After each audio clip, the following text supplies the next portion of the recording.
Good Tuesday morning to you. It's another beautiful morning in the month of May, right? And we're happy in this. It's the day of the Lord. Well, you're breathing and you're able to get up and watch this, so it could be a lot worse. We're reading from Philippians chapter 4 today, coming down to the final words of the apostle in verse 10. He nails it for us by opening in this way. He says, I rejoiced greatly in the Lord that at last you renewed your concern for me. Remember, Paul was saying for us to rejoice. Think on things that are pure and positive. And one of the ways that he was able to say that with such energy is because he learned from Epaphroditus that the Philippians loved him, let's put it that way, that they were concerned about him. Paul was a little anxious because he had heard that there were some people, some of his friends, if you can imagine, who didn't care that he was locked up. In fact, who felt that things would be better if Paul was out of the way. There were some people who were jealous about Paul's prominence in the work of the gospel. I hate to say that, but it was true, and it continues to be true even to this very day. It happens. But Paul is saying, I'm so happy that I found out from Epaphroditus that you renewed your concern for me. You haven't forgotten me in my isolation. And that's such encouragement. Indeed, you were concerned, but you had no opportunity to show it. And now the opportunity has presented itself for you to show it. I'm not saying this because I am in need. I have learned to be content, whatever the circumstances. I know what it is to be in need, and I know what it is to have plenty. I've learned the secret of being content in any and every situation, whether well-fed or hungry, whether living in plenty or in want. I can do all this through Him who gives me strength.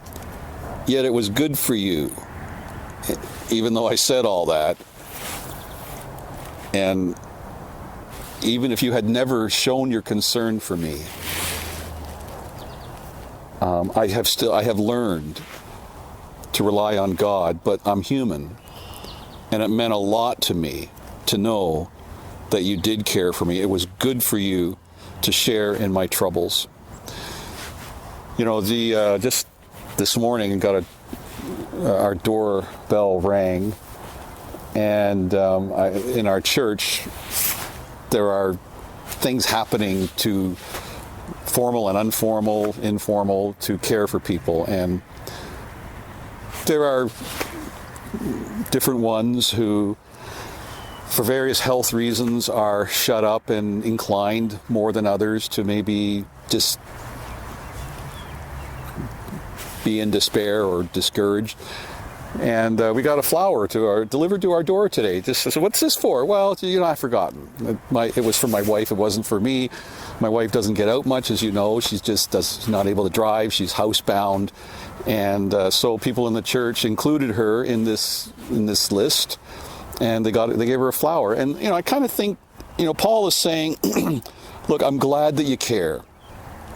He says, I didn't need the flower, and we don't need the flower.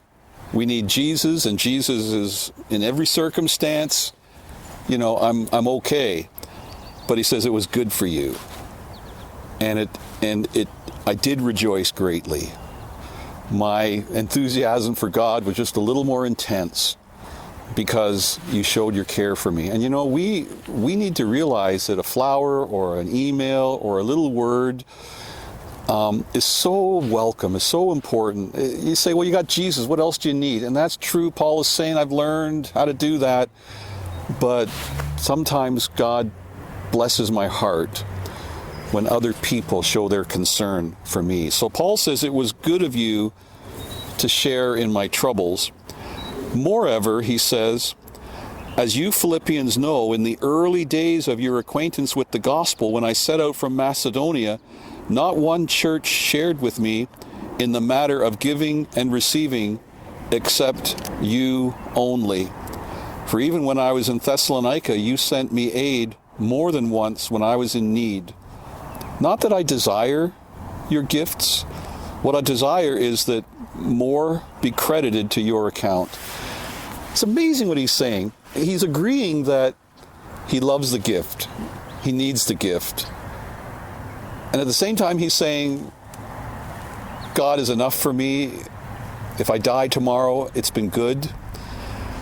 But what he's saying here is that I'm just as concerned that you get the blessing and the credit that you, in the NIV, it uses the word credit, it be credited to your account. Think about that. When you do something like this to encourage another member of our church family, and no one sees it, God says, I've seen it. And your account, your account has just received a deposit in some sense. I don't know all that means, but if it's God who credits my account, I want it. Whatever God wants from me, I want that. And you can have that. And I want to encourage you that if someone comes to your mind that you just want to pray for, go a little beyond that and think of a way that you can materially bless someone. Just buy a little card or something like that, so that they know that they haven't been forgotten. And there's a lot of people in and around our church who deal with discouragement. And we don't see that all the time. People didn't see Paul because he was in this house arrest. But when he heard and received this care, it caused him to rejoice. And the message here too is that if you're in a position where you're not being encouraged like Paul was, for whatever reason, it's just a long time coming for you to be encouraged. I just want to share with you Paul's message here. He says, I'm not saying this because I have a need, but I have learned in whatever to be content in any circumstance.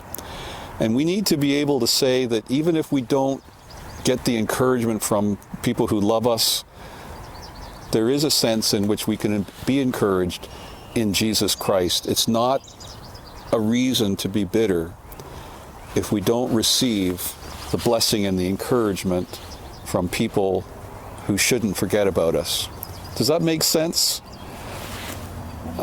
Paul says, in every circumstance, I'm okay with God, but I sure love it when my church family remembers me. And I just want to encourage you to be that person who remembers people and seeks to be a blessing to them, and it gets put on your account in some way.